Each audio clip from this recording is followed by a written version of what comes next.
Dandadan makes absolutely no sense. The most alien-y, ghosty, hot granny, dick-stealing, ball-dropping anime of the season also happens to be incredibly popular, very captivating, and one of the craziest, most random and entertaining shows I've seen recently. In case you're living under a rock, the anime follows the lives of Momo Ayase, a high school girl who believes in ghosts but not aliens, and Ken Takakura, also known in the show as Okarun, a socially awkward nerd boy obsessed with aliens but skeptical about ghosts. When they challenge each other's beliefs, they each visit places rumored to be haunted by supernatural beings. Momo seeks the aliens and Okarun goes after spirits. But things take a bizarre turn when Ken encounters a vengeful spirit and Ayase is abducted. Their worlds collide in unpredictable, comedic, and honestly quite terrifying ways as they uncover a reality where ghosts, aliens, and probably other strange entities coexist.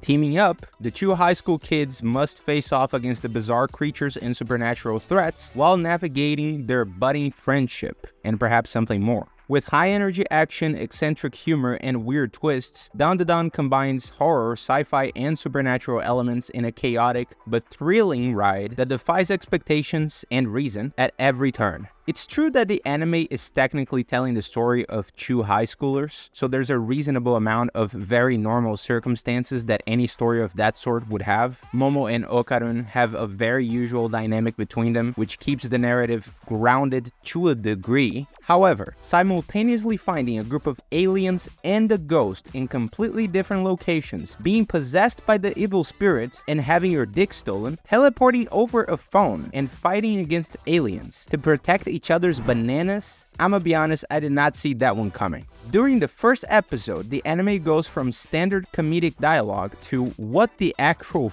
I just watched in a matter of a couple of minutes. And that inevitably raises the question, why people like this chaotic, crazy mess of a story so much? Is there a reason for such an eccentric anime being so popular? The quick answer is yes, there is a reason. But explaining that reason might not be so simple. You might not know this, but humans were always very attracted towards stories filled with strange and bizarre elements. Some of the oldest stories ever written were just as insane as this anime. The rabbit hole goes much deeper than what you might think.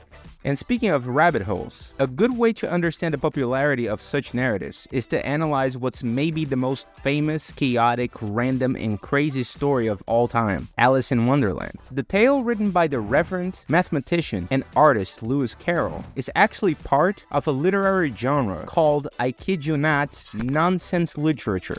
The name is indeed very appropriate. If you've ever had the experience of reading the book or watching any of the movies, you and I probably came to the same conclusion.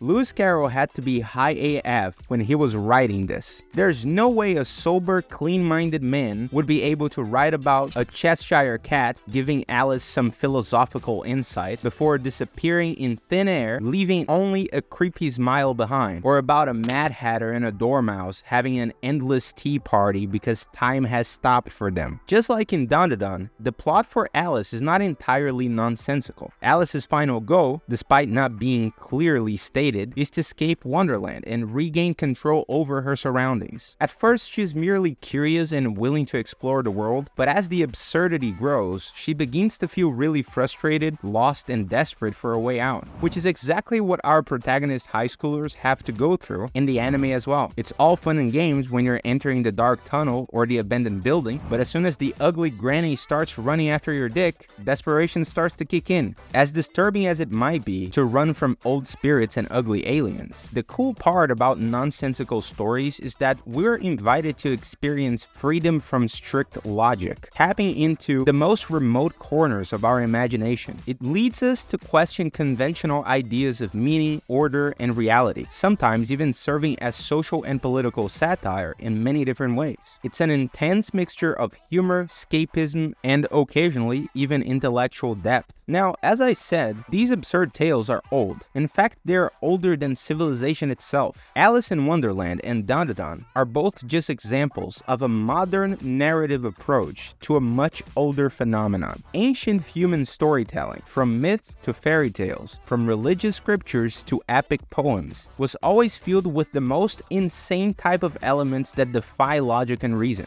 I know it's hard to believe that Ayase and Ken kicking Turbo Granny's ass has something to do with the flying sirens of the Odyssey, or with Buddha defeating a god that had 1,000 hands by asking the earth to be his witness after meditating under a tree. But the root of the passion we historically have for those stories is the same. The collective unconscious of humanity drags us towards symbols and patterns that echo universal experiences. And the most common experience in human history is facing the unknown. This is proven by almost every human enterprise in history. Expanding empires by facing unknown opponents, exploring the sea and trying to find new land, or even trying to explore space and different planets and stars more recently. The unknown is always scary, but it's also the place that gives you the most amount of knowledge and rewards after you conquer it. That's why it's so attractive. We have a natural proclivity towards the chaotic potential of what we don't understand, and those insane nonsensical stories often mirror the complexity and unpredictability of life itself. Everything apparently makes sense until it doesn't. There's a lot of things we simply don't know, and exploring the possibilities with our imagination is one of the most interesting experiences we can have. Dandadan is appealing in multiple different ways. The humor is quite good, the character interactions are not just funny but also meaningful because they're actually developing a relationship. The setting might be usual, but how original the narrative is actually impressive. However, the most appealing thing in the anime is that, in a very unique way, it speaks to something deep within us, the desire to experience a reality where anything is possible, even if it makes no sense. Through the lenses of Momo and Okarun, we're able to experience a world with no rules, and honestly, there's nothing more fun than that. What are you thinking about the show so far? Are you expecting to get even crazier than what it is right now? Let me know in the comments down below. Don't forget to like the video and subscribe to the channel, and if you enjoyed this type of analysis, there's another video on your screen right now that you will certainly enjoy. That's it for today. I'll see you next time.